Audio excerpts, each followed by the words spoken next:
अस्सलामुअलैकुम स्टूडेंट्स, आज हम बात करने जा रहे हैं जी independent factorial ANOVA. Independent factorial ANOVA जो होता है, इसमें हमारे पास जो क्वेश्चंस होते हैं उसको किस तरह से सॉल्व किया जाता है, ठीक है, उसके क्या बेसिक स्टेप्स होते हैं क्वेश्चन को सॉल्व करने के लिए, न्यूमेरिकल प्रॉब्लम को सॉल्व करने के लिए क्या क्या डाटा हमें गिवन होता है और किस तरह से हम उससे अपना रिजल्ट फाइंड आउट करते हैं। और उसमें हमारे पास हाइपोथेसिस स्टेप्स क्या होते हैं, इंटरेक्शन इफेक्ट क्या होता है, factor analysis and discussion and results, इन सब चीज़ों को हम डिस्कस करेंगे इस लेक्चर में। अगर हमारे पास इसमें पोस्ट हॉक आता है हमारे रिजल्ट में, ठीक है, डिस्कशन में, तो फिर उस पोस्ट हॉक को हम किस तरह से मतलब परफॉर्म करेंगे, इफेक्ट साइज किस तरह से मेजर करेंगे, डिटेल में हम हमारे इस क्वेश्चन को किस तरह से सॉल्व करेंगे, इंडिपेंडेंट फैक्टोरियल अनोवा के क्वेश्चन को, इन सब चीज़ों को हम डिस्कस करेंगे इस लेक्चर में। So let's start with an example. हमारे पास एग्जाम्पल है जी इंडिपेंडेंट फैक्टोरियल अनोवा में क्या होता है कि हमारे पास इंडिपेंडेंट ग्रुप्स होते हैं, मतलब जो पार्टिसिपेंट्स इस ग्रुप में है, इस ग्रुप में कोई और पार्टिसिपेंट्स होंगे, ठीक है, इंडिपेंडेंट पार्टिसिपेंट्स होंगे सब ग्रुप्स में। अब हमारे पास एक एग्जाम्पल है, ठीक है, हमारे पास 2 IV हैं। फैक्टोरियल अनोवा की एक बात तो ये है ना कि इसमें IV जो है वो 1 से ज़्यादा होगा, तो इसमें हमारे पास अब क्या है, 2 IV हैं। पहला IV हमारे पास है टास्क डिफ़िकल्टी, ठीक है, और दूसरा IV है हमारे पास अराउजल लेवल, ठीक हो गया। इन दोनों का हमने मेजर करना है कि क्या अफेक्ट होगा स्टूडेंट्स की परफॉर्मेंस पर, ठीक है। अगर स्टूडेंट का अराउजल लेवल, उसका एक्टिविटी लेवल लो हो तो तब उसकी क्या परफॉर्मेंस होगी, ठीक है। और अगर जो टास्क उसको दिया गया है वो इजी हो और साथ में उसका अराउजल लेवल भी लो हो तो फिर क्या उसका अफेक्ट होगा, ठीक है। अब ये हमारे पास इंडिविजुअली हम देखेंगे कि अफेक्ट किस तरह से होता है, फिर ये दोनों कंबाइन किस तरह से अफेक्ट कर रहे होते हैं, इस तरह से हमने इसको डिटेल में देखना है, ठीक हो गया। जो आपको बोल्ड में डाटा ब्लू मार्कर से दिख रहा है ये हमारे पास क्या है, हमें गिवन होगा। बाकी सारा का सारा डाटा जो है वो हमने खुद फाइंड आउट करना है, ठीक है। तो वो कैसे करना है, फर्स्ट ऑफ ऑल ये हमारे पास वैल्यूज़ गिवन है, ठीक है। ये ग्रुप पहले ग्रुप की हैं, ये दूसरे की हैं, तीसरे की हैं, चौथे की हैं, पांचवे की हैं, छठे की हैं। सबसे पहले आपके जो स्टेप्स होते हैं जब आपने इसको सॉल्व करना होता है आपने किसी भी क्वेश्चन को, तो उसमें हमारे पास होता है कि सबसे पहले आप स्केयर करें सब स्कोर्स को, ठीक है, जिस तरह हम आगे यहाँ पर स्केयर्स लेंगे इन सब स्कोर्स का। उसके बाद आप टी फाइंड आउट करें, सिग्मा एक्स फाइंड आउट करें, T mean standard deviation, sum of square deviation, ये सब आपने TR सब कुछ हमने फाइंड आउट करना होता है, ग्रैंड टोटल, ये सब कुछ हम एक्चुअली कर क्यों रहे होते हैं, क्योंकि मेनली हमें चाहिए होता है F, ठीक है। और F के फार्मूला में जब हमें MS चाहिए होता है तो MS के लिए हमें SS चाहिए होता है, तो SS के लिए हम ये सारी चीज़ें फाइंड आउट कर रहे होते हैं, ठीक हो गया। बेसिक पर्पस हमारा F होता है जिसके लिए हमने ये सारे स्टेप्स फॉलो करने होते हैं, ठीक हो गया। फर्स्ट ऑफ ऑल हमारा फर्स्ट स्टेप क्या था, आपने इसका एक्स स्केयर करना है, ठीक है। तो ये हमारे पास वैल्यूज़ गिवन है, ईच ग्रुप में आप क्या करें, साथ साथ यहाँ पर एक्स स्केयर का कॉलम बनाएं, ठीक है, और उसमें वैल्यूज़ पुट करते जाएं। 3 का स्केयर 9, 1 का स्केयर 1, 1 का स्केयर 1, 6 का स्केयर 36, 4 का स्केयर 16, ठीक है। इसी तरह सब वैल्यूज़ का हमने आगे स्केयर लिख दिया, ठीक है। उसके बाद इन वैल्यूज़ का भी आप सिग्मा एक्स लें, तो सिग्मा एक्स को यहाँ पर हम T से शो कर देते हैं। इसका मतलब यही होता है कि आप इन सब वैल्यूज़ को प्लस करें, ठीक है। तो इन सब को प्लस किया 15 आ गया, इस स्केयर वैल्यूज़ को प्लस किया तो वो सिग्मा एक्स स्केयर हो गया, तो वो हमारे पास 63 हो गया, ठीक हो गया। इसी तरह हमने बाकियों को भी ले लिया, T ले लिया, सिग्मा एक्स ले लिया, सिग्मा एक्स स्केयर ले लिया, सॉरी। उसके बाद हमने क्या करना होता है, मीन फाइंड आउट करना होता है, ठीक है। ये सब चीज़ें हम क्यों करें, हमें SS चाहिए। SS का फॉर्मूला क्या होता है, SS का फॉर्मूला होता है हमारे पास sigma X square minus sigma X whole square divided by n, ठीक है। ये हमारे पास लिखा हुआ है SS का फॉर्मूला। तो उसके लिए हमें चाहिए सिग्मा एक्स स्केयर, ठीक है, जिसके लिए हमने ये निकाला सिग्मा एक्स स्केयर जो कि 63 आ गया, ठीक है। उसके बाद सिग्मा एक्स का होल स्केयर, ये हमारे पास सिग्मा एक्स आया। अब हमने इसका क्या करना है, होल स्केयर ले लेना है। n हमारे पास नंबर ऑफ ऑब्जर्वेशन होती हैं, तो 1 2 3 4 5, n की वैल्यू 5 आ गई। इसको आप सॉल्व करें तो आपका आंसर आ जाएगा 18, ठीक हो गया। इसी तरह से हमने बाकियों का भी करना है, पहले हमने मीन फाइंड आउट करना है सबका, ठीक है, और उसके बाद हमने साथ में स्टैंडर्ड ये SS हमारा जो है सम ऑफ स्केयर डेविएशंस ये फाइंड आउट करना है, ठीक हो गया। हमने क्या किया, इन सब ग्रुप्स का ये सारा डाटा फाइंड आउट कर लिया, ठीक है। उसके बाद नेक्स्ट स्टेप होता है कि आपने ये रोज़ का और कॉलम्स का सम फाइंड आउट करना है, ठीक है।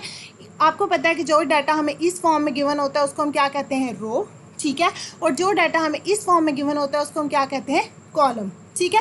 तो इस वाले जो डाटा होगा उसको हम शो करेंगे TR1 से। R जो है वो रो को डिनोट कर रहा है, तो TR1 मतलब हम T यहाँ पर सम को डिनोट कर रहा है, तो सम ऑफ रो, ठीक है। और रो कौन सी है, ये 1 रो है और ये सेकेंड रो है, ठीक है। ये किसकी रो है, ईजी टास्क की रो है, और ये वाली जो है वो डिफ़िकल्ट टास्क की रो है। हमारे पास IV 2 हैं, ठीक है। कौन कौन से IV हैं, एक हमारे पास अराउजल लेवल है, ठीक है, और एक हमारे पास टास्क डिफ़िकल्टी है। अब ये जो टास्क डिफ़िकल्टी है हमारे पास IV, इसके आगे 2 लेवल्स हैं, ईजी और साथ में हमारे पास डिफ़िकल्ट। ठीक है, ये इसके 2 लेवल्स हैं। उसके बाद अगर हम अराउजल लेवल देखें तो इसके आगे कितने 3 लेवल्स हैं, लो, मीडियम एंड हाई, मतलब इसके आगे 3 लेवल्स हैं। तो ये अगर हम डिज़ाइन की बात करें तो ये कौन सा बनता है, 2x3 डिज़ाइन।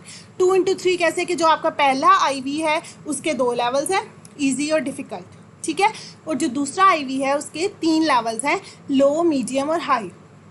ठीक हो गया, तो 2x3 डिज़ाइन हो गया। अच्छा जी, अब ये हमारे पास इजी की रो थी और ये हमारे पास डिफ़िकल्ट की रो थी। तो इजी की रो का आप सम ले लें। किस तरह से लेना है कि ये जो T वैल्यूज़ आई हैं हमारे पास तीनों, 15 आई है, ठीक है, ये 30 आई है और ये 45 आई है, इन तीनों को आप प्लस करें तो हमारे पास आंसर आ रहा है 90। ये 90 जो है ये क्या है, TR1।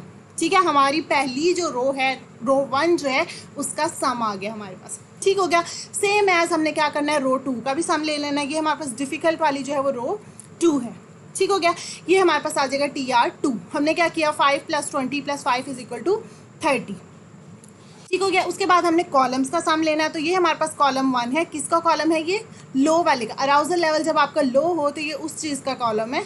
ठीक है, ये हमारे पास अराउजल लेवल जो है वो कॉलम्स में है। तो कॉलम में हमारे पास जो पहला लेवल है वो क्या है, लो अराउजल लेवल। ठीक है, तो ये हमारे पास इसमें आ जाएगा कि हम TC1 को जो है वो डिनोट करें अराउजल लेवल लो। अब हमने हमारी जो रोज़ में T आ रहे हैं उनको प्लस करना है। ठीक है, ये अब देखें, इस रो में हमारा T क्या था, 15, और इस रो में हमारा T क्या है, 5। तो 15 + 5 = 20। ठीक हो गया। सेकंड, इसको हमने TC1 से इस तरह डिनोट किया कि सम है किस चीज़ का, कॉलम 1 का। ये कॉलम 1 है, ये कॉलम 2 है, ये कॉलम 3 है। ठीक हो गया। अब यहाँ पर इन दोनों का प्लस करें तो ये हमारे पास 30 और ये हमारे पास 20 है। तो 30 + 20 = 50। ठीक है, ये 45 है और ये 5 है, तो इन दोनों को प्लस करें, 45 + 5 = 50। तो इस तरह से हमने क्या किया, हमने रोज़ का भी सम ले लिया इंडिविजुअली और हमने कॉलम्स का भी सम ले लिया। ठीक हो गया। उसके बाद हमने आगे क्या करना है, दूसरी बात हम क्या थी, ये 2x3 डिज़ाइन थी। तो कितनी कंडीशंस है ये हमें पता चलती है। हम इन दोनों को मल्टीप्लाई करें तो 2x3 कितना होता है, 6। तो मतलब 6 कंडीशंस है। तो अगर आप इसमें काउंट करें तो हमारी कंडीशंस कितनी बन रही हैं, ट्रीटमेंट जो भी कंडीशंस हो, 1 2 3 4 5 6। ठीक है, मतलब ये 6 पोर्शंस बन रहे हैं ना। तो ये हमारे पास 6 कंडीशंस है। किस तरह से कि पहली ये कंडीशन है कि अराउजल लेवल लो हो और टास्क ईजी हो, तो स्टूडेंट्स की परफॉर्मेंस कैसी होगी। ठीक है, फिर दूसरी कंडीशन है कि अराउजल लेवल मीडियम हो और टास्क जो है वो इजी हो, तब स्टूडेंट्स की परफॉर्मेंस कैसी होगी। फिर तीसरी कंडीशन आती है कि अगर अराउजल लेवल हाई हो और टास्क जो है वो इजी हो, तब क्या परफॉर्मेंस होगी। एंड यहाँ पर हमारे पास फोर्थ कंडीशन आती है कि लो हो और टास्क डिफिकल्ट हो, और फिर उसके बाद मीडियम हो और टास्क डिफिकल्ट हो, और हाई हो और टास्क डिफिकल्ट हो। तो ये हमारे पास कितनी बनती हैं, 6 कंडीशंस। ठीक हो गया। उसके बाद नेक्स्ट स्टेप उन्होंने हमें n जो है हमारा देखें तो 5 + 5, ये देखें हर जो है हमारे पास उसमें 5 आ रहे हैं पार्टिसिपेंट्स। तो 5 + 5 + 5 + 5 + 5 = 30। तो n हमारा कितना आ जाएगा, 30 आ जाएगा। ठीक हो गया। उसके बाद हमारा G होता है। G क्या होता है, ग्रैंड टोटल। ठीक है, अब ये हम क्यों फाइंड आउट करें, SS के बाद हमारा जो है वो नेक्स्ट स्टेप होता है SST, SS बिटवीन और SS विद इन। ठीक है, SST जो है वो टोटल को डिनोट कर रहा होता है। SS बिटवीन ग्रुप जो है वो बिटवीन ग्रुप्स में SS को मतलब वेरिएंस को या सम ऑफ स्केल डेविएशंस को डिनोट कर रहा होता है, और SS विद इन ग्रुप जो है वो हमारे विद इन ग्रुप को डिनोट कर रहा होता है। अब हमने ये 3 चीज़ें फाइंड आउट करनी होती हैं। ठीक है, और इन दोनों का सम जो है वो ये SS टोटल के इक्वल आ रहा होता है। ठीक है, तो फिर अब इसका क्या फॉर्मूला है हमारे पास, sigma X square minus G square over I. तो इसके लिए हमें जी फाइंड आउट करना है। जी क्या होता है, ग्रैंड टोटल। इसका क्या मतलब होता है कि या तो आप सारे टी जो है उनको प्लस कर दें। ठीक है, सपोज अगर हम सारे टी जो है उनको प्लस करें, 15 + 30 + 45 + 5 + 20 + 5। ठीक है, ये जो सम बनेगा हमारे पास ये क्या होगा, जी। ठीक है, या दूसरा तरीका है कि आप दोनों जो है रो वाले जो टी हैं उनको प्लस कर दें, या दोनों जो सारे जो कॉलम वाले जो हैं उनको प्लस कर लें। ये नहीं होगा कि आप कॉलम के भी प्लस कर दें, आप रो के भी प्लस कर दें, वो गलत हो जाएगा, क्योंकि आप देखें कि ये सारे टी जो हैं ये इसमें कवर हो रहे हैं। ठीक है, इसी तरह से ये सारे टी जो हैं वो इनके सम में भी कवर हो रहे हैं। तो इसलिए हमने किसी एक को लेना है, या रोज़ को ले लें या कॉलम्स को ले लें। ठीक है, उसके बाद हमने क्या करना है, जी आ गया हमारे पास। ठीक है, हमने सपोज हमने क्या किया, रोज़ का हम उसको प्लस कर लेते हैं। तो ये हमारे पास पहला क्या है, 90 और दूसरा क्या है, 30। तो 90 + 30 = 120। तो जी हमारे पास क्या आ गया, 120 आ गया। ठीक है, और सिग्मा एक्स स्क्वायर हमारा क्या है, सिग्मा एक्स स्क्वायर हमारा हमारे पास अगर गिवन हो तो ठीक है, अगर ना गिवन हो तो आप फाइंड आउट कर सकते हैं। तो यहाँ पर इस क्वेश्चन में उन्होंने गिवन दिया था, ठीक है, तो हम वही यूज़ कर लेंगे जो उन्होंने हमें दिया हुआ है। तो उन्होंने हमें दिया हुआ है 840, ठीक हो गया। अब हमने इसको पुट कर दिया एज इट इज़ जो उन्होंने गिवन किया था। जी की वैल्यू हमारे पास आ गई थी 120, हमने उसका स्केयर ले लिया। एन हमारे पास टोटल कितना था 30, ठीक है। तो ये हमारे पास हमने सॉल्व किया तो हमारा जो SST है उसका आंसर आ गया 360, ठीक है।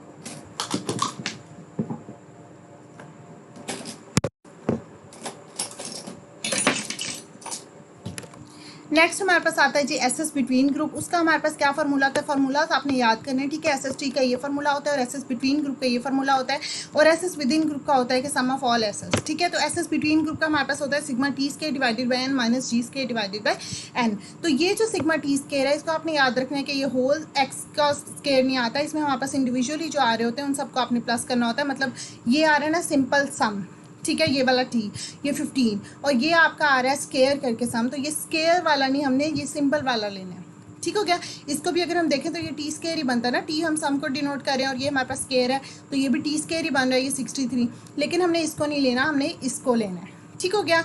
SS जब भी आप बिटवीन ग्रुप फाइंड आउट कर रहे हैं, ठीक है। अच्छा जी, इसके बाद ये आ गया हमारे पास। उसमें आप देखें तो जितने हमारे पास आए हुए हैं टी हमने उनको प्लस कर दिया, ठीक है। कौन कौन से टी थे, 15 है हमारे पास, ठीक है, 15, 30, 45, उसके बाद 5, 20 और 5, इन सबको हमने यहाँ पर ले आए, ठीक है। और साथ साथ हमने हर किसी का मतलब अब आप देखें तो ये जो पहला ग्रुप है इसका टी हमारे पास 15 है और इसमें नंबर ऑफ इंडिविजुअल कितने हैं 5, ठीक है। तो यहाँ पर क्या बनेगा 15 स्केयर डिवाइडेड बाई 5, ठीक है। इसका 30 है हमारे पास टी और नंबर ऑफ इंडिविजुअल कितने हैं 5, तो 30 स्केयर डिवाइडेड बाय 5। इसी तरह से हमने बाकी भी सारे ले लेने हैं कि जितने जितने वहाँ पर पार्टिसिपेंट्स हैं हमने उनसे डिवाइड कर देना है n से, ठीक हो गया। ये हमारे पास आ गए। उसके बाद जी स्केयर, जी हमारे पास आ चुका था, क्या था हमारे पास 120 था डिवाइडेड बाय 30, इसका होल स्केयर कर लिया आपने। तो इसको हमने सॉल्व किया, हमारे पास आंसर आ गया 240, ठीक है। फिर SS विद इन ग्रुप क्या होता है सिग्मा SS, इसमें सारे जो SS होते हैं उन सबको आपने प्लस कर देना होता है, ठीक है। तो SS हमने जो है वो कैलकुलेट किए हर ग्रुप के, किस तरह से कैलकुलेट किए, इस फॉर्मूला से किए, ठीक है। तो उसके बाद हमारे पास ये आगे सबके SS, ठीक है। इसका क्या आया था 18 है, 28 है, 26, 8, 2 और 20, इन सबको हमने यहाँ पर क्या करना है प्लस कर देना है, तो हमारे पास SS विद इन ग्रुप आ जाएगा, ठीक है। वो 120 आ गया। अब आप कैसे चेक करेंगे कि अभी तक आपने जो क्वेश्चन सॉल्व किया वो ठीक है कि नहीं ठीक है, तो वो हमें पता चलेगा कि SS जो टोटल होता है वो किसके इक्वल होता है, इन दोनों के सम के इक्वल होता है, ठीक है। ये कितना है 240 और ये कितना है 120, इन दोनों का आप प्लस करें तो ये किसके इक्वल हो 360 के। तो मतलब आपने आंसर, हम अभी तक क्वेश्चन जो है वो ठीक सॉल्व किया, तो ये ठीक हुआ है हमारा, इससे हमारा चेक हो गया कि क्वेश्चन ठीक हो गया, ठीक है। उसके बाद हमने क्या करना होता है SSA। अब हमारे पास चूंकि क्या है कि वेरिएबल्स दो हैं, ठीक है। तो पहले हम पहले वेरिएबल का इन्फ्लुएंस चेक करेंगे, उसका मेन इफेक्ट देखेंगे, फिर हम दूसरे वेरिएबल का इन्फ्लुएंस देखेंगे, उसका मेन इफेक्ट देखेंगे, और फिर उन दोनों का कंबाइन इफेक्ट देखेंगे। पहले हम ये देखेंगे कि जो टास्क है वो अगर लो हो या वो अगर डिफिकल्ट या इजी हो तो उससे परफॉर्मेंस पे क्या इफेक्ट होता है, ठीक है। तो ये क्या होगा मेन इफेक्ट ऑफ वेरिएबल ए, ठीक है, IVA। उसके बाद अगर हम देखें कि अराउजल लेवल है वो लो हो, मीडियम हो, हाई हो, तो तब स्टूडेंट की परफॉर्मेंस पे क्या इफेक्ट होता है, तो ये हमारे पास क्या है वेरिएबल सेकेंड है जिसका मेन इफेक्ट हम देख रहे हैं, ठीक है। लेकिन अगर हम कंबाइन देखें कि जब अराउजल लो हो और टास्क ईजी हो तब क्या इफेक्ट होगा, ठीक है। अगर अराउजल हाई हो और टास्क डिफिकल्ट हो तब क्या इफेक्ट होगा, ठीक है, एंड सो ऑन। मतलब जब हम कंबाइन इफेक्ट देख रहे होंगे तो वो हमारे पास होता है इंटरेक्शन इफेक्ट। अब यहाँ पर चूंकि हमारे पास दो IV हैं तो हमने ये दोनों चीज़ें देखनी है, मेन इफेक्ट्स भी देखने हैं और हमने कंबाइन इफेक्ट भी देखने हैं, ठीक है। तो फिर हम देखेंगे सबसे पहले SSA का। SSA आपको पता है कि वो रोज़ में था, वो हमारे पास क्या था टास्क डिफिकल्टी था जो कि रोज़ में था। ये हमारे पास था SS, ये हमारे पास टास्क डिफिकल्टी जो थी वो किस में थी, ए है ना हमारा वेरिएबल टास्क डिफिकल्टी, ठीक है। तो ये किस में है रोज़ में है। तो अब हमने क्या करना है रो के साथ डील करना है जब हम SSA की बात कर रहे हैं, ठीक है। तो SS का फार्मूला हमारे पास वही है जो हम पहले देख रहे हैं, हमारे पास SS का फार्मूला है सिग्मा टी स्केयर, ये हमारे पास जो SS बिटवीन ग्रुप का वही फार्मूला है, ठीक है। लेकिन इसमें फ़र्क ये है कि अब आपने ये टोटल के साथ सारे टी के साथ डील करा था, सारे एन के साथ डील करा था, लेकिन यहाँ पर आपने सारे टी और सारे एन के साथ डील नहीं करना, आपने सिर्फ जो रो वाले टी हैं, रो वाला एन है, उनके साथ डील करना है, ठीक है। तो एस एस ए चूँकि रो में था तो हम रो से डील करें, अगर एस एस ए कॉलम में होता तो हम कॉलम से डील कर लेते। ठीक है। अब ये आर जो है वो रो को डिनोट कर रहा है, सिग्मा टी स्केयर आर। अब आपने क्या करना है कि जो रोज़ के टी आए थे, ठीक है, सिर्फ उनको यहाँ पर लेना है और रोज़ के जो एन थे उनको लेना है। तो यहाँ पर ये देखें हमारे पास टी आर वन है, अब आपने इनको यूज़ करना है, इसलिए हमने इनको फाइंड आउट किया था। ठीक है, टी आर वन है और ये हमारे पास टी आर टू है। ठीक है, तो टी आर वन हमारे पास क्या था 90, ठीक है 90 है। और इसमें आप देखें कि नंबर ऑफ़ इंडिविजुअल्स कितने हैं इस रो में, 5 इसमें है, 5 इसमें है और 5 इसमें है। तो 5 + 5 + 5 = 15। तो ये आ जाएगा 90 और चूँकि हमने स्केयर करना है तो 90 स्केयर डिवाइडेड बाय 15। ठीक हो गया, ये हमारे पास पहला आ जाएगा, ये 90 स्केयर डिवाइडेड बाय 15। और टी आर टू हमारे पास 30 था, तो 30 स्केयर डिवाइडेड बाय 15, क्योंकि उसमें भी नंबर ऑफ इंडिविजुअल्स हैं वो तीनों कॉलम में मिलाएं तो 15 बनते हैं।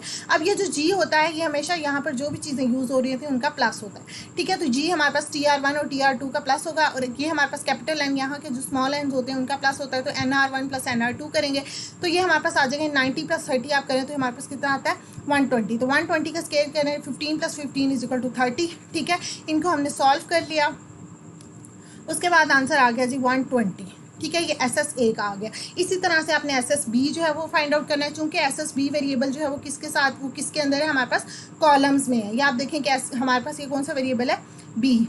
ठीक है, ये रहा बी, अराउजल लेवल जो है वो कौन सा है, बी है। तो बी जो है वो कॉलम्स के साथ डील करा, तो अब हमने कॉलम्स का सम लेना है। चूँकि कॉलम्स जो है वो 3 है तो अब हमारे पास होगा, पहला क्या होगा 20 स्केयर, चूँकि टी सी वन क्या है 20, तो 20 स्केयर डिवाइडेड बाय 10। 10 क्यों, एन जो है वो आता है ना डिवीजन में, तो 10 क्यों, क्योंकि यहाँ पर भी नंबर ऑफ इंडिविजुअल्स 5 है और यहाँ पर भी 5 है, तो ये पूरी रो के साथ डील करें तो 5 + 5 = 10। ठीक है, तो वो आ जाएगा 20 स्केयर डिवाइडेड बाय 10, यहाँ आ जाएगा 50 स्केयर डिवाइडेड बाय 10 और यहाँ आ जाएगा 50 स्केयर डिवाइडेड बाय 10।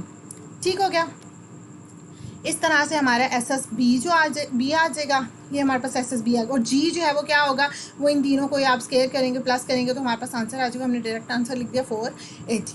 ठीक है, और उसके बाद आप सॉल्व करें तो हमारा इसका आंसर आ रहा है एस एस बी का 60। ठीक है, अब ये जो हमारे पास S S A into B होता है कि ए और बी का जो इंटरेक्शन है ये किसके इक्वल होता है कि एस एस बिटवीन ग्रुप, उसमें से आप एस एस ए और एस एस बी को अगर माइनस कर दें तो हमारे पास S S A into B आ जाता है। ठीक है, ये इस तरह से होता है कि जो एस एस बिटवीन ग्रुप होता है वो उसके इक्वल होता है इन तीनों का sum, S S A, S S B और S S A into B, इन तीनों को आप प्लस करें तो वो एस एस बिटवीन ग्रुप के इक्वल होता है। ठीक है, तो अगर हमारे पास अब एस एस बिटवीन ग्रुप भी आ चुका है, एस एस ए भी आ चुका है, एस एस बी भी आ चुका है, तो हम S S A into B जो है वो इक्वेशन को रिवर्स करके, मतलब जिस तरह S S B = S S A into B + S S A + S S B ये इक्वेशन हो, तो इसको आप रिवर्स करके एस एस बी जी जो है वो यहाँ पर ले आएँ और S S A into B आप फाइंड आउट कर सकते हैं कि एस एस बिटवीन ग्रुप में से आप इन दोनों को माइनस कर दें तो हमारा आंसर आ जाएगा S S A into B का। ठीक है, तो ये हमारा एस एस बिटवीन ग्रुप कितना आया था 240, ये रहा हमारा एस एस बिटवीन ग्रुप। ठीक है, ये रहा 240। उसके बाद एस एस ए हमारे पास कितना आया है 120 और एस एस बी हमारे पास कितना आया है 60। तो 240 - 120 - 60 आंसर आया 60। तो ये किसका आंसर आ गया S S A into B का। ठीक है, अब हमने एस एस ए भी फाइंड आउट कर लिया, एस एस बी भी कर लिया, S S A into B भी कर लिया, हमने एस एस टी भी कर लिया, एस एस विदिन भी कर लिया, एस एस बिटवीन भी कर लिया। ठीक है, अब नेक्स्ट स्टेप हमारा जो है वो क्या होता है एम एस होता है, हमने एम एस फाइंड आउट करना है। जब एम एस हमारा निकल आता है तो उससे हमने एफ फाइंड आउट करना है। ये सब कुछ हम इसलिए करें कि हमें एफ चाहिए। ठीक है, और एफ का फॉर्मूला है कि M S between over M S within. तो एम एस बिटवीन का फॉर्मूला है S S over D F, तो इसलिए हमें एस एस चाहिए और एस एस में ये सारी चीज़ें यूज़ होती हैं, तो इसलिए हमने वो सारे पीछे वाले स्टेप किए। ठीक है, अभी भी आप देखें तो एम एस का फॉर्मूला क्या है S S over D F. हमने एस एस तो कैलकुलेट किए, डी एफ नहीं किए, इसलिए अब हम डी एफ कैलकुलेट करेंगे। तो डी एफ के हमारे पास फॉर्मूलाज होते हैं, डी एफ क्या होता है डिग्री ऑफ फ्रीडम। ठीक है, तो डी एफ टी जो है वो शो कर रहा है degree of freedom in total group.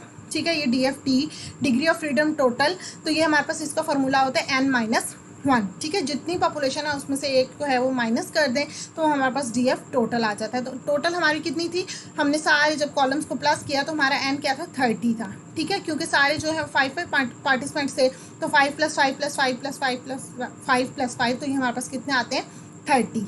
ठीक है, तो हमने n की जगह 30 लगा दिया, उसमें से -1 कर दें तो 29। ये हमारे पास डी एफ टोटल का आंसर आ गया। डी एफ बिटवीन ग्रुप का फॉर्मूला होता है k-1। के क्या होता है नंबर ऑफ कंडीशंस, हम ऊपर बात कर चुके हैं कि कंडीशंस कितनी है 6 हैं। ठीक है, 6 जो है वो उसमें हम बॉक्सेज हैं जिनके साथ डील कर रहे हैं, 3 × 2 डिज़ाइन है तो 6 कंडीशंस है। तो k हमारा क्या होता है नंबर ऑफ कंडीशन, तो वो 6 आ गया, 6 - 1 = 5, ठीक है। फिर n - k हमारे पास D F within group का फार्मूला होता है, तो n हमारा 30 और k जो है वो 6 है। ये फार्मूलाज आपने याद करने हैं, तो ये हमारे पास आंसर आ गया 24। डी एफ बी और डी एफ ए ये कैसे फाइंड आउट करने हैं, जो जिसके साथ डील कर रहा है। अभी हम देख चुके हैं कि जो डी एफ ए है, ठीक है, ये ए है ना हमारा, मतलब जो वेरिएबल ए है वो किसके साथ डील कर रहा है, रो के साथ। तो डी एफ ए का क्या फॉर्मूला होगा, r - 1, मतलब रो -1, ठीक है। और जो हमारे पास ए हमारा फैक्टर है, आई वी है, वो किसके साथ डील कर रहा है, हमारा सॉरी जो बी है हमारा, वो किसके साथ डील कर रहा है, कॉलम्स के साथ। तो हमने बी डी एफ बी किस तरह से फाइंड आउट करना है, c - 1, columns -1, number of columns -1, ठीक है। तो डी एफ बी जो है हमारा किस तरह है, c - 1, तो वो सी नंबर ऑफ कॉलम्स कितने थे हमारे, 3 थे, ठीक है। ये देखें हमारे पास नंबर ऑफ कॉलम्स कितने आ रहे हैं, ये एक कॉलम, ये दूसरा कॉलम, ये तीसरा कॉलम, ठीक है। तो ये 3 - 1 आ जाएगा डी एफ बी, ठीक है। और डी एफ ए क्या है, रो -1, तो रोज कितनी है, 1 और 2, एक ईजी की और एक डिफिकल्ट की, ठीक है। तो ये हमारे पास हो जाएगा 2 - 1, ठीक है। हम इसको सॉल्व कर लेंगे, हमारा आंसर आ जाएगा। ये हमारे पास सारे डी एफ के आंसर आ गए। अब D F A into B किस तरह से, बिल्कुल ऐसे जिस तरह हम S S A into B find out करते हैं कि सब में से बी जी में से ए और बी माइनस कर रहे हैं, इसी तरह यहाँ पर भी हम डी एफ बी जी में से ए और बी माइनस कर दें। तो डी एफ बिटवीन ग्रुप हमारे पास आई है 5, ठीक है। और ए कितनी आई है 1 और डी एफ बी कितनी आई है 2, तो 5 - 1 - 2, तो हमारा आंसर आ गया 2। तो D F A into B का हमारा क्या आंसर आ गया 2। अब हमने क्या करना है, एम एस फाइंड आउट करना है। तो एम एस के लिए हमारे पास जो है M S total, M S between group, M S within group, ये जो ए और बी और A into B extra add हो रहे हैं यहाँ पर, ये सब कुछ ए इंटू बी और ए वगैरह, तो ये सब इसलिए ऐड हो रहे हैं क्योंकि अब हमारे वेरिएबल्स 2 हैं, ठीक है। एक ये हमने मेन इफेक्ट के लिए ये सब देख रहे हैं, एक हम ये इसके मेन इफेक्ट के लिए देख रहे हैं, और ये चीज़ें जो ए इंटू बी वाली होती है ये हम इन दोनों के इंटरेक्शन के लिए देख रहे होते हैं कि दोनों मिल के क्या इन्फ्लुएंस कर रहे हैं, ठीक है। इसलिए हम ऊपर से हर जगह पे ए अलग देख रहे हैं, बी अलग देख रहे हैं, ठीक है, और ए इंटू बी अलग देख रहे हैं। उसके बाद एम एस टोटल हम देखें तो एम एस का बेसिक फार्मूला होता है S S over D F, ठीक है।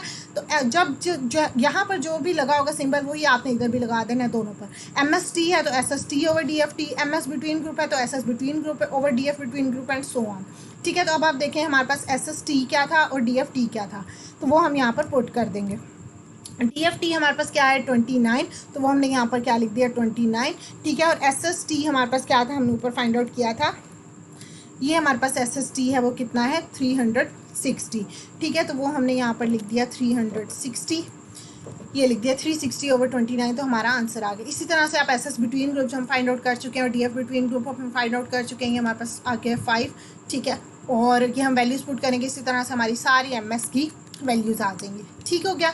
M S A into B का क्या फॉर्मूला होता है, S S A into B over D F A into B, S S A into B भी हम फाइंड आउट कर चुके हैं और D F A into B भी हम कर चुके हैं, इन सबको आप पुट करेंगे हमारा आंसर आ जाएगा।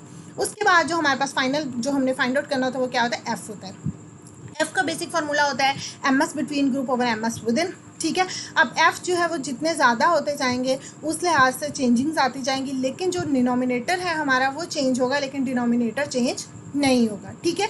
एम एस विद इन जितने भी एफ आ जाएं उन सब में सेम ही रहता है, एक ही रहता है, ठीक है। इसकी वैल्यू चेंज नहीं होती, लेकिन एम एस बिटवीन ग्रुप की चेंज होती है, ठीक है। अब जिस तरह से यहाँ पर अगर हम एफ ए की बात करें कि हमारा जो ए फैक्टर है उसका क्या एफ आर है, जो हमारा वेरिएबल ए है तो हमारा एम एस ए हो जाएगा, ठीक है। अब एफ बी की बात करें तो एम एस बी हो जाएगा, और एफ ए इंटू बी की बात करें तो M S A into B हो जाएगा। नीचे जो डिनोमिनेटर में है एम एस विद इन वो सेम रहा, ठीक है।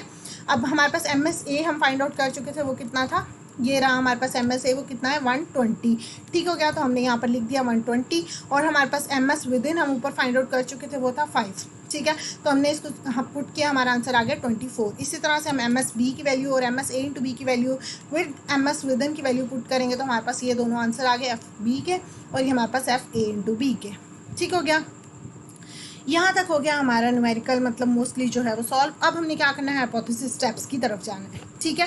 तो वैसे हमारी हमेशा जो है वो एक नल हाइपोथेसिस होती थी, एक अल्टरनेट हाइपोथेसिस होती थी तब जब हमारा आईवी एक होता था, लेकिन अब आईवी क्या है वो 2 हो गए हैं, ठीक है। तो अब हमारी यहाँ पर हाइपोथेसिस 3 बनेगी। हम तब से बात करें कि एक मेन इफेक्ट ए का होगा, एक बी का होगा और एक इंटरेक्शन इफेक्ट होगा उन दोनों का मिलकर, ठीक है। एक हम ये देखेंगे कि अराउजल लेवल क्या अफेक्ट कर रहा है, टास्क लेवल क्या, टास्क डिफिकल्टी क्या अफेक्ट कर रही है और दोनों मिलकर क्या अफेक्ट कर रहे हैं, ठीक है। अब यहाँ पर मेन इफेक्ट की हमारी क्या हाइपोथेसिस बनेगी? हाइपोथेसिस हम दो तरह से बनाते हैं, एक नल बनाते हैं, एक ऑल्टरनेट बनाते हैं।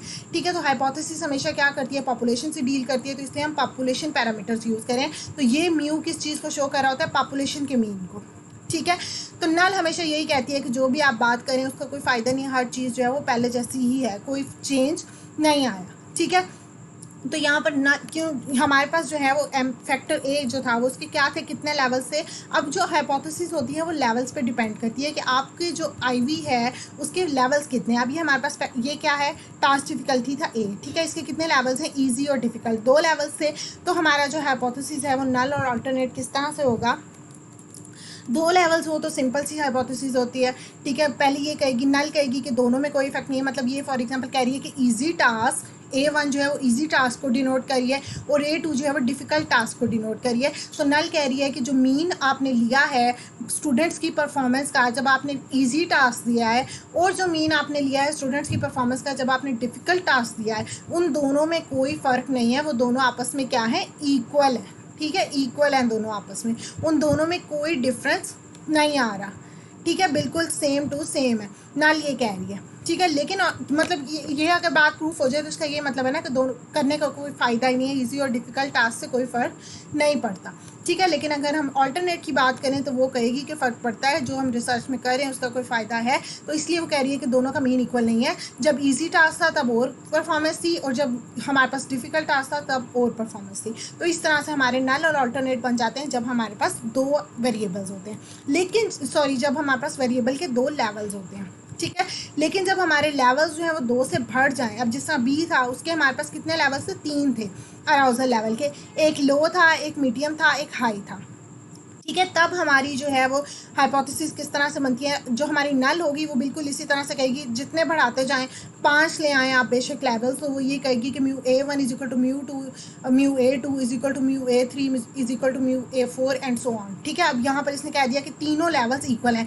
मतलब अगर आपका अराउजल लेवल लो हो, अगर आपका अराउजल लेवल मीडियम हो, अगर आपका अराउजल लेवल हाई हो, इन तीनों से कोई फ़र्क नहीं पड़ता, तीनों जो है परफॉर्मेंस स्कोर्स जो है वो सेम आ रहे हैं पॉपुलेशन में। ठीक हो गया, कोई इन्फ्लुएंस नहीं आ रहा अराउजल लेवल का चेंज होने का। ठीक है, नल ये कह रही है, मतलब आप जो भी बात कर रहे हैं वो गलत, कोई उसका फ़ायदा ही नहीं है, सब कुछ सेम टू सेम है। लेकिन जो है वो अल्टरनेट अगर हम देखें तो होनी तो इस तरह से चाहिए कि mu B1 is not equal to mu B2 is equal not equal to mu B3। लेकिन ऐसा नहीं होता। क्यों नहीं होता? कि अगर हम इसको प्रूफ करने बैठे हैं तो इसमें हमें बहुत टाइम लगेगा। मतलब अगर फॉर एग्जांपल एक चीज़ प्रूफ हो जाती है कि ये दोनों आपस में इक्वल नहीं है, तो मे भी ये दोनों आपस में इक्वल हों। ठीक है, तो इसलिए हमारे इसके जो है रिजेक्शन के चांसेस बढ़ जाते हैं। तो हम अपनी हाइपोथेसिस को स्पेसिफाई करना चाहते हैं ताकि उसके एक्सेप्टेंस के चांसेस बढ़े, किसी तरीके से वो एक्सेप्ट हो, जो हम काम करें उसका कोई फ़ायदा हो। तो इसलिए हम हाइपोथेसिस ये नहीं बनाते कि ये तीनों डिफरेंट है, हम कहते हैं कि इन तीनों में से कोई एक ऐसा है जो बाकी 2 से डिफरेंट है। अगर कोई एक भी डिफरेंट निकल आएगा ना तो हमारी रिसर्च जो है वो सिग्निफिकेंट हो जाएगी, फ़ायदा हो जाएगा। ठीक है, तो इसलिए हम कहते हैं कि at least 1 treatment mean is different. मतलब इन तीनों में से कोई एक डिफरेंट है, चाहे B1 है, चाहे B2 है, चाहे B3 है। ठीक है, तो वो हमारे पास क्या होती है? ऑल्टरनेट हाइपोथेसिस बन गई हमारे पास मेन इफेक्ट की। ठीक है, क्योंकि अगर ये वेरिएबल ए के 3 लेवल्स होते हैं तो इसकी ये वाली हाइपोथेसिस बन जानी थी इस तरह से।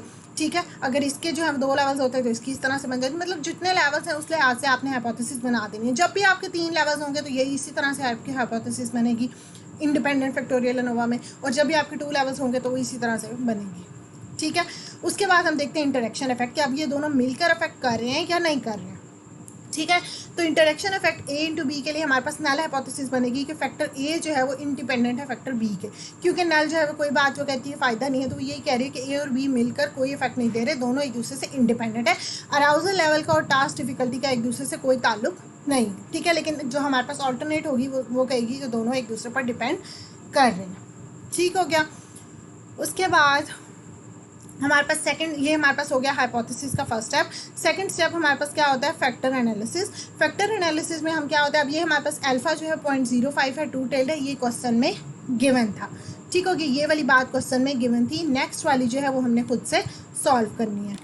फैक्टर एनालिसिस में बेसिकली क्या होता है कि हमने क्या करना होता है, क्रिटिकल वैल्यूज फाइंड आउट करनी होती है DF-A से और DF-B वगैरह से, ठीक है। तो फर्स्ट हमारे पास, अब हमने हर जगह पे आपको ये याद रखना है कि पहले आपने DF-A के साथ, मतलब हर जगह पे आपने पहले फैक्टर A और फैक्टर B और फिर उसके बाद दोनों के इंटरेक्शन के साथ डील करना है, ठीक है। तो पहले हम क्या करेंगे, फैक्टर A के लिए क्रिटिकल वैल्यू फाइंड आउट करेंगे, फिर फैक्टर B के लिए क्रिटिकल वैल्यू और फिर फैक्टर A इंटू B के लिए क्रिटिकल वैल्यू, ठीक हो गया। अगर हम वन वे एनोवा की बात करें तो उसमें ऐसा नहीं होता था, एक ही दफ़ा जो क्रिटिकल वैल्यू आगे आगे फिर जितनी दफ़ा भी एफ आपने फाइंड आउट करने थे वो सेम ही रहती थी, लेकिन यहाँ पर इस तरह से नहीं होता, ठीक है। इंडिपेंडेंट फैक्टोरियल एनोवा में हर दफ़ा आपका जो, क्योंकि आपके वेरिएबल्स बदल रहे हैं, चेंज हो रहे हैं, दो आगे, इसलिए क्रिटिकल वैल्यू भी चेंज होती जाएगी, ठीक है। तो DF-A हमने फाइंड आउट किया था, ऊपर वो हमने हमारे पास आया था 1, ठीक है। हमने कहाँ फाइंड आउट किया था, यहाँ पर, ये रहा हमारा DF-A इज इक्वल टू 1 और DF-B हमारे पास क्या है 2 है और DF-A इंटू B क्या है हमारे पास 2 है, ठीक है। अब ये तीनों वैल्यूज़ को और साथ में DF विद इन वो हमारे पास क्या है 24, ये दोनों वैल्यूज़ को हमने यूज़ करना है,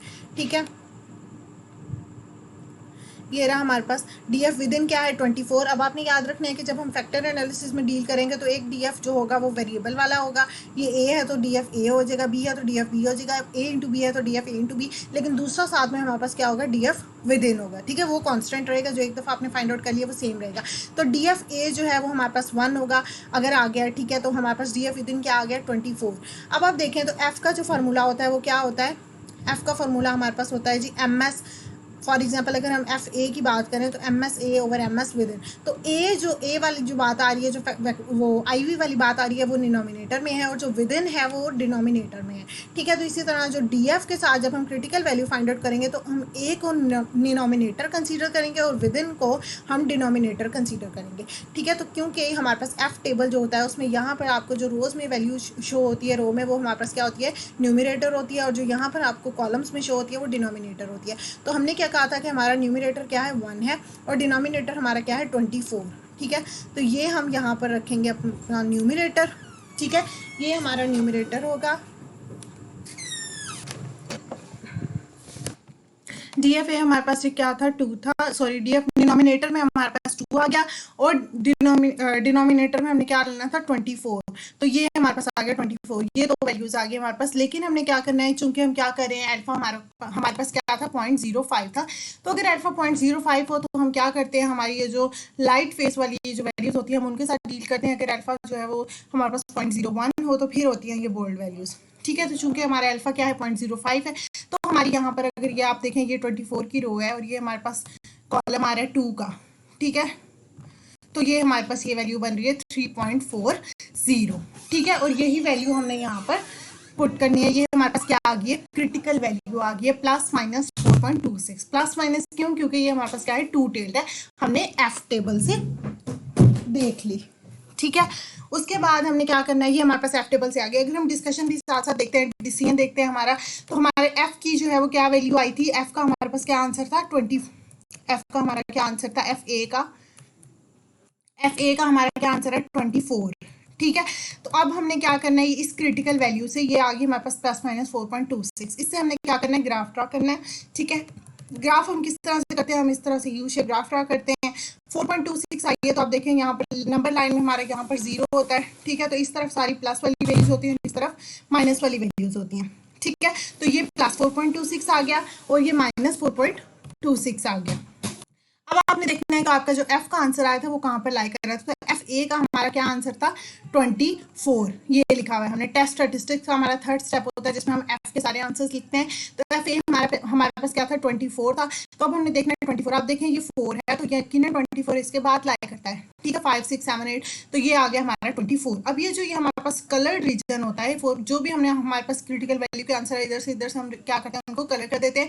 तो ये हमारे पास जो कलर्ड रीजन होता है वो रिजेक्शन रीजन होता है और ये हमारे पास अनकलर्ड रीजन जो होता है ये एक्सेप्टेंस रीजन होता है। अगर वैल्यू कलर्ड रीजन में आए, ये भी कलर्ड रीजन है, ठीक है, इन दोनों में आए, शेडेड रीजन में आए, तो हमारे पास जो नल हाइपोथेसिस होती है वो रिजेक्ट हो जाती है, ठीक है, क्योंकि ये क्या है रिजेक्शन रीजन है, इनको हम आर से डिनोट करते हैं रिजेक्शन रीजन। तो नल हाइपोथेसिस रिजेक्ट हो जानी चाहिए। तो 24 इसमें आ रहा है तो नल हाइपोथेसिस क्या हो जाएगी, रिजेक्ट हो जाएगी। और नल जब रिजेक्ट हो जाए तो अल्टरनेट ऑलरेडी एक्सेप्ट हो जाती है, ठीक हो गया।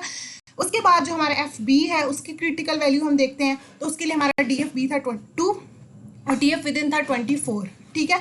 तो अब हम देखें तो हमारा DF-B जो है वो क्या है 2 है, ये हमारे पास DF-B सॉरी DFA हमारा 1 था, और अब हमारे पास ये DFA हमारा 1 था और हमारे पास इसकी वैल्यू ये आ रही थी 4.26। ठीक है, अब DFB हमारा 2 है और इसकी वैल्यू हमारे पास क्या आएगी 3.40 आएगी। वो 4.26 थी क्योंकि वो हमारा 1 था डिनोमिनेटर में।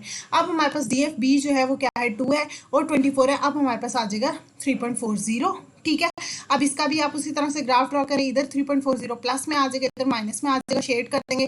FB का अब हम आंसर देखें, क्योंकि हम B के साथ डील कर रहे हैं तो हमने DFB लिया, DFB के साथ देखा और FB का हम आंसर देखेंगे। FB का आंसर 6 आया तो ये 3 है। ठीक है, यहाँ पर हमारे पास क्या है 0 है, फिर 1 है, 2 है, 3 है, 4 है, 5 है, 6 है। 6 ऑलमोस्ट यहाँ पर लाई करेगा, तो ये कहाँ पर लाई कर रहा है रिजेक्शन रीजन में, तो यहाँ पर भी क्या होगा नल हाइपोथेसिस रिजेक्ट हो गई है और अल्टरनेट एक्सेप्ट हो गई है। ठीक है, उसके बाद FA इंटू बी के लिए हम DFA इंटू बी देखते हैं, तो DFA इंटू बी कितना है 2 है और विद इन क्या है 24 है, तो 2 और 24 फिर हम वही देखेंगे हमारा फिर आंसर क्या आ रहा है 3.40 ही आ गया। चेंज भी हो सकता है, सेम भी हो सकता है, इट डजेंट मैटर।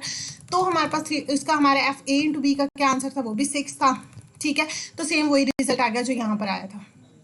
ठीक हो गया, चेंज आ सकता है, सेम आ सकता है, ये मैटर नहीं करता। उसके बाद यहाँ पर अब हमने क्या किया, हमारे पास स्टेप्स पूरे हुए हैं। हमने फर्स्ट स्टेप में क्या किया, हाइपोथेसिस लिया, फिर हमने फैक्टर एनालिसिस किया, फिर टेस्ट स्टैटिस्टिक्स दिया, उसमें हमने F के सारे आंसर्स गिवन किए हैं, और फिर डिसीजन में हमने क्या किया कि देखा कि H0 जो है वो रिजेक्ट हो रही है या एक्सेप्ट हो रही है। ठीक है, उसके बाद हमने क्या करना होता है, हमारे पास थर्ड स्टेप होता है, फिफ्थ स्टेप होता है डिस्कशन का। ठीक है, डिस्कशन से पहले हम क्या करते हैं, हमने मीन फाइंड आउट कर ली है, आप डिस्कशन के अंदर बाद में भी कर सकते हैं, लेकिन हमने क्या किया, हमने यहाँ पर पहले मीन फाइंड आउट किए हैं। तो इजी टास्क रो और डिफिकल्ट टास्क रो का हम मीन देखते हैं। इजी टास्क रो हमारी जो थी उसका हमने हमारे पास मीन का क्या फार्मूला होता है, मतलब sigma X divided by N. Basically mean का फार्मूला होता है, क्या होता है, mean is equal to sigma X divided by N. ठीक है, ये हमारे पास क्या होता है, मीन का फॉर्मूला होता है। तो यहाँ पर हम सिग्मा एक्स को किससे डिनोट करें, टी से। ठीक है, तो हमारा x1 क्या होगा, t1 डिवाइडेड बाय n1। तो चूंकि हम रो के साथ इजी टास्क रो, मतलब रो है ना, हम रो के साथ हमारे जो दो थी हमारे पास डिफिकल्ट और वो हमारे इजी, वो क्या थे हमारे पास टास्क डिफिकल्टी। ठीक है, तो वो रोज में थी, तो इजी टास्क रो हमारे पास रो 1 थी। हम वहीं चले जाते हैं, ये रहे हमारे पास, ये टास्क डिफिकल्टी था, तो इजी टास्क की ये क्या है, रो 1 है और ये रो 2 है। तो जब हम इसका मीन देखेंगे तो हम रो 1 के साथ डील करें और इसका मीन देखेंगे तो रो 2 के साथ डील करें, और ये n1 होगा और n1 कितना है 15, क्योंकि 5 + 5 + 5, और n2 भी कितना है 5 + 5 + 5, मतलब 5 पार्टिसिपेंट्स है ना सब में। तो इस तरह से हमने इन दोनों के साथ डील करना है। अब TR1 हमारे पास क्या था, 90 था। ठीक है, और इसके बाद TR2 हमारे पास क्या था, 30 था, जो कि हम यहाँ पर सिग्मा एक्स की जगह देख रहे हैं। ठीक है, उसके बाद ये आ गया हमारे पास मीन x1 हम देख रहे हैं, तो मीन को हम x बार से शो करते हैं। ठीक है, तो TR1 हमारे पास 90 था, हम रो फर्स्ट इजी टास्क रो जो है उसका मीन देख रहे हैं, तो वो हमारे पास आ गया। ठीक है, वो क्या आंसर आया 6। इसी तरह डिफिकल्ट टास्क रो में हमने रो R2 जो है उसका मीन ले, टोटल सम ले लिया, और हमारे पास n था 15 था, हमारा आंसर आ गया 2। 6 और 2 ये हमारे पास 2 मीन आ गए। ठीक है, अब आपने ये देखना है कि ये हमारे पास कौन सा मीन किससे ज्यादा है। अब आप ये देखें 6 क्या है, ज्यादा है एज कम्पेयर टू 2, तो 6 इज ग्रेटर देन 2। x1 जो है वो x2 से ग्रेटर है। अब ये क्या है कि मतलब हमारा रिजल्ट तो सिग्निफिकेंट आ रहा है ना, यहाँ तक कि हमारी जो है नल हाइपोथेसिस रिजेक्ट हो गई है, अल्टरनेट एक्सेप्ट हो गई है। अगर आप इसके साथ डील करें, हमारा फैक्टर ये है, तो उसके साथ अगर हम देखें तो नल हमारी रिजेक्ट होगी, अल्टरनेट एक्सेप्ट होगी। ये बात तो ठीक होगी है कि इजी और डिफिकल्ट टास्क जो है वो परफॉर्मेंस पे अफेक्ट कर रहे हैं। ऑल्टरनेट ने यही कहा था ना कि दोनों के मीन्स डिफरेंट है आपस में। ये देखें हमारे पास ऑल्टरनेट ने क्या कहा था, ये हमारी मेन इफेक्ट एक ही। ऑल्टरनेट ने क्या कहा था कि इन दोनों का मीन जो है वो एक दूसरे के साथ इक्वल नहीं है, कोई ज़्यादा है कोई कम है।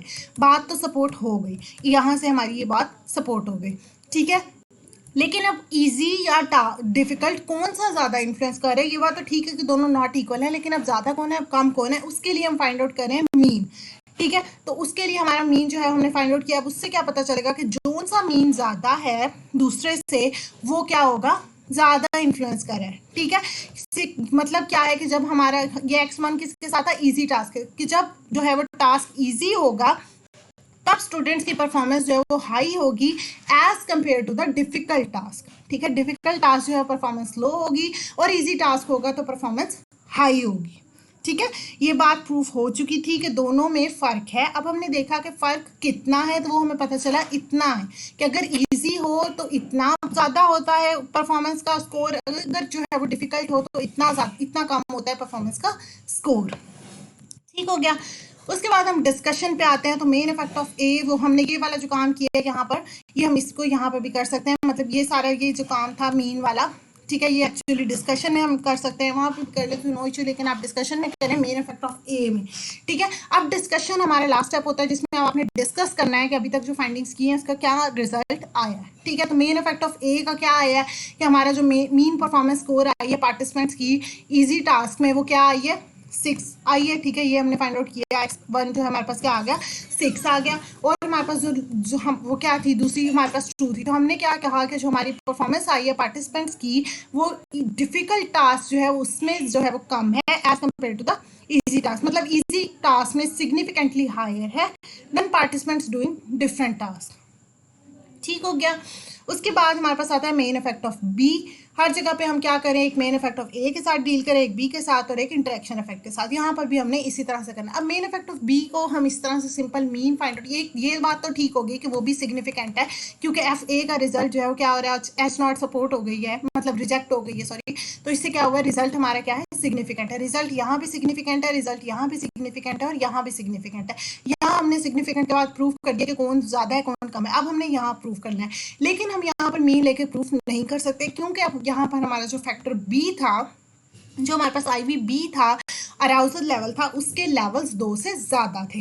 ठीक है, जब हमारे अराउजल लेवल जो हमारा फैक्टर हो, जो भी आई वी हो, उसके लेवल जो है वो 2 से ज़्यादा हो, तो फिर हम क्या करते हैं, हम मीन नहीं करते, हम क्या करते हैं, हम उसके ऊपर पोस्ट हॉक शेफिड टेस्ट करते हैं, ये जानने के लिए कि कौन सा मीन ज़्यादा है कौन सा कम है। ठीक है, कौन सा ट्रीटमेंट मीन जो है वो दूसरे से डिफरेंट है, इसको जानने के लिए हम क्या करते हैं, पोस्ट हॉक करते हैं। ठीक है, क्योंकि हमने क्या किया था, जब भी आपकी हाइपोथेसिस इस तरह से बनी हुई होगी, ये वाली हाइपोथेसिस कि at least one treatment mean is different, जब भी आपके 3 लेवल्स होंगे तो हमने क्या करना होगा, उसको प्रूव करने के लिए पोस्ट हॉक करना होगा। ठीक है, और पोस्ट हॉक करना हो या ना हो ये क्वेश्चन में गिवन होता है। अगर पोस्ट हॉक करना क्वेश्चन में गिवन नहीं है तो आपने जस्ट इतनी सी बात लिखनी है कि यहाँ पर हमें पोस्ट हॉक करने की ज़रूरत है। ठीक हो गया। अगर वो कहते हैं क्वेश्चन में कि आपने पोस्ट हॉक करना है अब आगे अपने रिजल्ट्स को प्रूव करने के लिए, फिर आप क्वेश्चन में पोस्ट हॉक करते हैं। ठीक है, पोस्ट हॉक की टाइप्स होती है, हम यहाँ पर डिस्कस करेंगे शेफिड टेस्ट। ठीक है, उसके बाद हम तीसरी बात करते हैं, पहले ये हम बाद में देखेंगे शेफिड टेस्ट क्या होता है, डिस्कशन हम कंप्लीट कर रहे हैं पहले। तो हमारे पास तीसरा स्टेप होता है डिस्कशन का, क्या है वो है इंटरेक्शन इफेक्ट।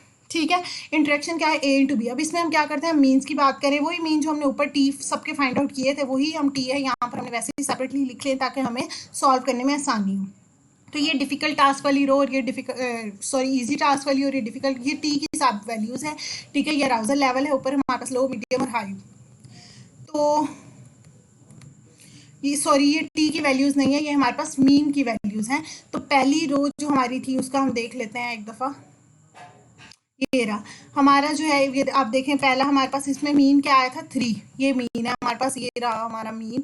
तो इसमें मीन कितना आया था 3 और दूसरे में 6 है, फिर 9 है, 3 6 9 1 4 1, ये हमारे पास क्या है टोटल मीन्स। ठीक है, अब हमने जब इंटरेक्शन इफेक्ट देखना है तो हमने इनके साथ डील करना है, मीन्स के साथ। हमने यहाँ पर टेबल बनाया और उसमें हमने इनके सबके मीन लिख दिए। ठीक है, उसके बाद हमने क्या करना है कि इजी टास्क रो, ये गलत हो गया, अच्छा ये हमारे पास नेक्स्ट पेज है।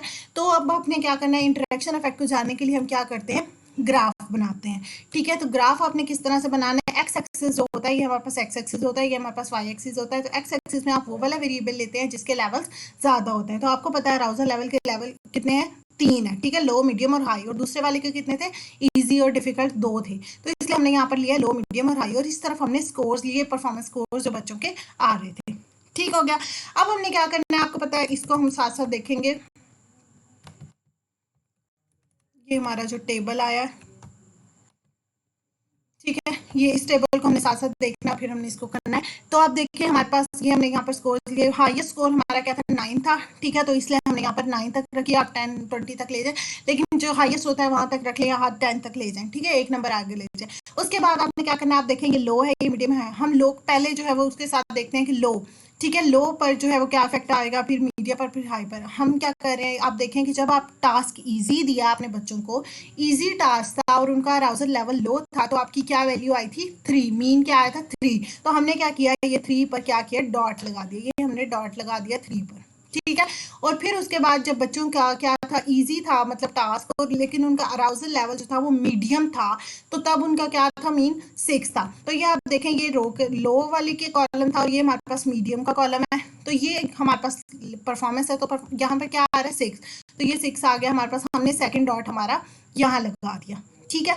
और हाई जब था, इजी था, तो 9 था, तो हमने ये तीसरा डॉट 9 पे लगा दिया, ये हमारे पास 9 वाली कॉलम है, ठीक है, मतलब लाइन आ रही है। ये हमने फिर उसके बाद क्या किया, इन तीनों को आपस में ज्वाइन कर दिया। ये जो डॉट्स हैं, ये लाइन्स हैं, किसको शो कर रहे हैं, इजी टास्क को, ठीक है। ये 3 6 9, ये 3 6 9। दूसरा काम हमने क्या करना है, इसी तरह से डिफिकल्ट का देखना, पहले 1 है, फिर 4 है, फिर 1 है। लो पे 1 है, ये 1 का क्रॉस लगा दिया। मीडियम पे जो है वो 4 है, ये 4 का क्रॉस लगा दिया, ये देखें आप, ये 4 आ रहा है, ठीक है। और इसी तरह से हाई पे 1 है, उसका क्रॉस, फिर हमने इन सबको ज्वाइन कर दिया। इन दोनों को डिफरेंशिएट करने के लिए हमने इसको जो है वो पूरी लाइन हमने लगाई, और इसको हमने क्या किया, डॉटेड लाइन से शो कर दिया, और हमने क्या किया, क्रॉस लगा दिया, ठीक है। ये तो हमारा बन गया ग्राफ। लेकिन अब ये ग्राफ हमें बता क्या रहा है, ठीक है, इसे हम इंटरप्रेट क्या कर रहे हैं, वो ये हमें ये बता रहा है कि वो हमें ग्राफ हमें ये बता रहा है कि जब आप देखें कि ये इन दोनों में देखें तो कोई ख़ास डिफरेंस नहीं है। मतलब अगर आपका टास्क इजी है, अगर आपका टास्क डिफ़िकल्ट है, तो परफॉर्मेंस में कोई ख़ास फ़र्क नहीं आ रहा अराउजल लेवल लो होने पर, ठीक है। लो बच्चे का एक्टिवेशन लेवल ही लो है, तो उसको क्या फ़र्क पड़ेगा कि टास्क ईजी है या डिफ़िकल्ट है, ठीक है। उसकी परफॉर्मेंस ऑलमोस्ट सेम ही रही है, ठीक है, 1 2 3 कोई ज़्यादा फ़र्क नहीं आया, ठीक है। इसी तरह जब उसका अराउजल लेवल मीडियम है, तब भी कोई ख़ास उसकी परफॉर्मेंस में फ़र्क नहीं आया। लेकिन अगर उसका अराउजल लेवल जो है वो हमारे पास हाई है, ठीक है, और उसका अराउजल लेवल भी हाई है, और अगर आपका टास्क जो है वो डिफ़िकल्ट है, तो आप देखें तो बहुत ज़्यादा उसमें वेरिएशन आ रही है। टास्क इजी हो, टास्क डिफिकल्ट हो, तो फिर क्या परफॉर्मेंस होगी, टास्क इजी हो तो फिर क्या परफॉर्मेंस होगी। तो इसमें हमारे पास बहुत ज़्यादा फर्क आ रहा है। तो ये हाई डिफरेंस जो है ये डिनोट कर रहा है कि यहाँ पर कोई अफेक्ट आ रहा है, ठीक है।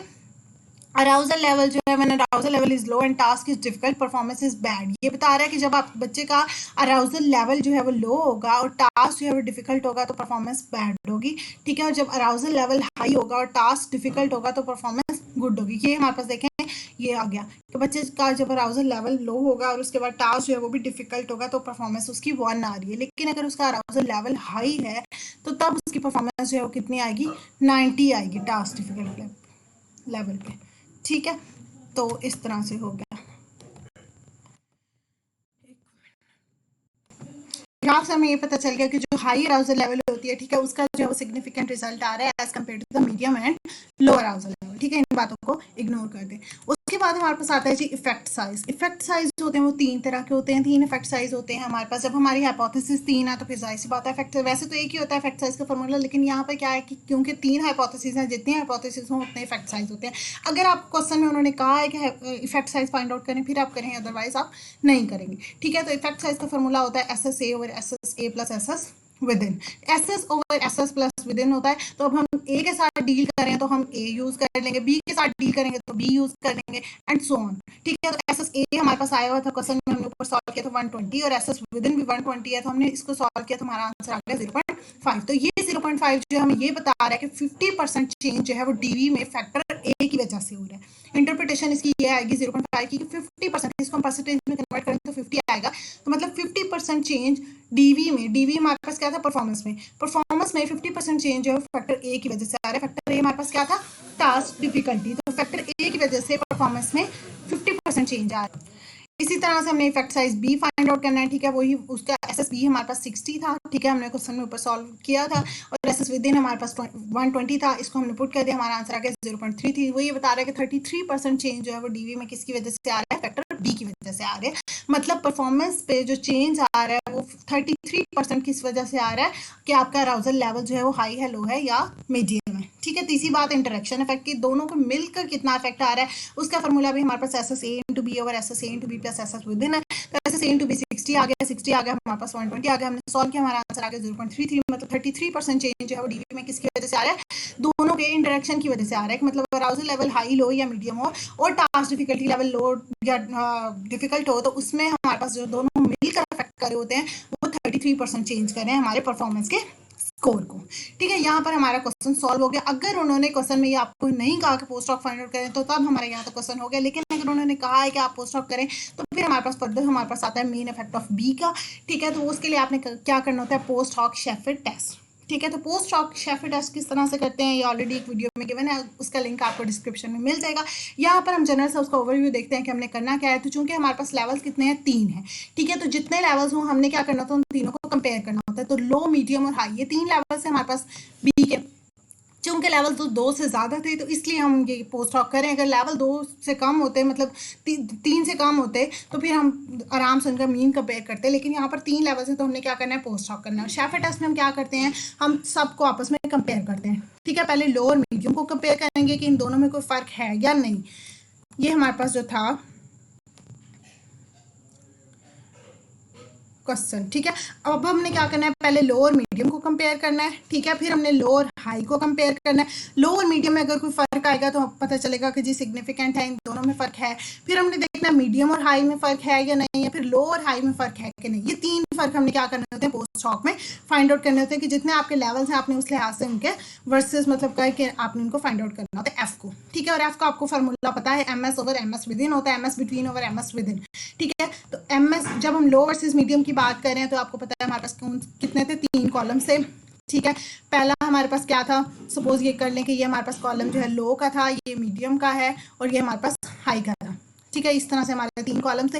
अब आपने क्या करना है, ये लो वर्सेस मीडियम, मतलब पहले 2 कॉलम्स के साथ हम डील करें तो M S between over M S within. M S within same रहेगा, इसमें भी इसी तरह से एम एस विद इन जो है वो सेम रहेगा, एम एस बिटवीन बदलता जाएगा। एम एस विद इन का फॉर्मूला होता है S S with in over D F with in. S S with in और डी एफ विद इन हम ऊपर फाइंड आउट कर चुके हैं, वही हमने यहाँ पर पुट करने, तो हमारा आंसर आ गया 5। इसी तरह से एम एस बिटवीन है, एम एस बिटवीन का फॉर्मूला होता है S S between over D F between. ठीक है, लेकिन अब यहाँ पर ये बदलता रहेगा, एस एस बिटवीन बदलता जाएगा, जिसकी वजह से हमारा एफ जो है वो भी बदलता जाएगा। ठीक है, सॉरी एम बदलता जाएगा और एम बदलता जाएगा तो एफ भी बदलता जाएगा। तो एस एस जो हमारे पास बिटवीन होता है, जब हम लो वर्सेस मीडियम की बात करें, एस एस का आपको पता है फॉर्मूला हमारे पास एस एस बिटवीन का होता है sigma T square divided by N minus T square divided by N. तो ये जो हमारे पास जब हम सिर्फ लो और मीडियम की बात करें तो ये जो टी आएंगे ये भी लो और मीडियम के आएंगे। ठीक है, ये लो वाले कॉलम का टी होगा जो कि 20 था, ये मीडियम वाले कॉलम का टी होगा जो कि 50 था। ठीक है, और ये इन दोनों को प्लस करें, 20 + 50 इज इक्वल टू 70। जो हमारा लो वाला कॉलम था उसमें नंबर ऑफ इंडिविजुअल्स 10 थे। ठीक है, किस तरह से पहले वाले या इस तरह था ना हमारा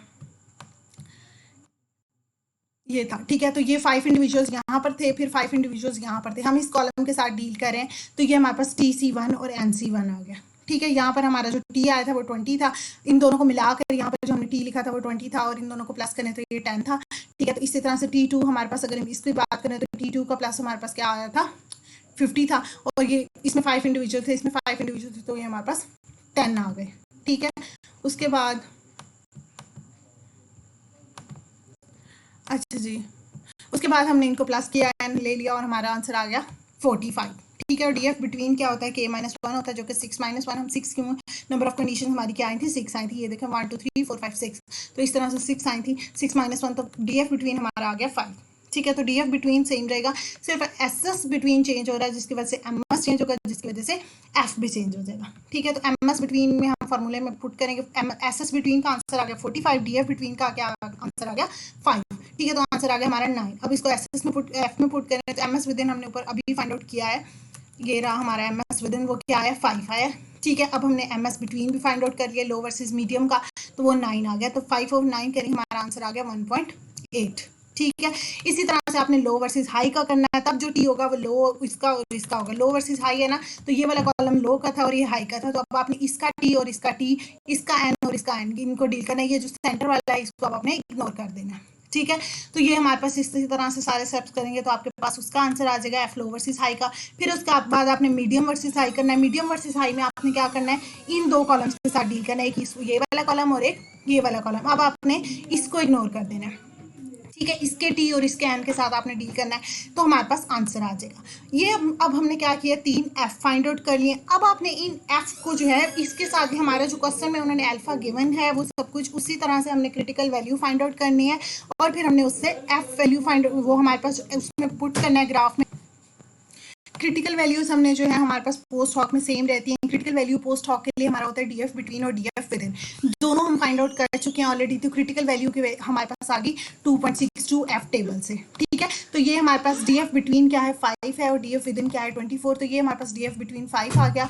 ठीक है, और विद इन हमारे पास क्या है 24। तो ये हमारा आंसर आ गया 2.62। पोस्ट हॉक में आपने क्रिटिकल वैल्यू जो एक दफा फाइंड आउट किया, आगे वो जो है वो सेम रहेगी। तो 2.62 आ गया। ठीक है, और आंसर हमारे पास क्या आया था, एफ लो वर्सेस मीडियम का आंसर आया था 1.8। तो आप देखें 1.8 इससे पीछे लाई करे, तो मतलब क्या हुआ, एक्सेप्टेंस रीजन में, तो मतलब नॉन सिग्निफिकेंट रिजल्ट है, आपकी एच नॉट जो है वो एक्सेप्ट हो गई। इसी तरह से एफ लो वर्सेस मीडियम को चेक करेंगे और एफ मीडियम वर्सेस हाई को चेक करेंगे। ठीक है, तो यहाँ पर हमारा पोस्ट हॉक जो है वो कंप्लीट हो जाएगा। ठीक है, that is all about the independent factorial ANOVA. I hope आपको अच्छी समझ आई होगी। In case of any confusion you can ask in the comment box. Thank you so much and अल्लाह हाफिज़।